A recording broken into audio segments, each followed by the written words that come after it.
వచ్చిన రక్షకుడు జయ కొట్టు నా క్రీస్తుకే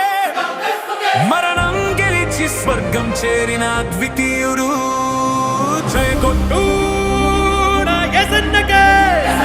భూమి నుండి స్వర్గానికి చేర్చే మార్గమితడు జై కొట్టు నా హోసన్నకే మరణించాక నిన్ను సమాధి నుండి లేపుతాడు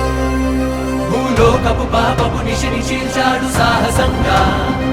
తన రుధిరమే నిలిచెను పాపము కడిగే ఆయుధంగా శతపదములు కలిసిన పొగడలేని ఘన చరిత తనదే కాలాలకు స్థిరపడు సరిపడు అగణిత కీర్తి తనదే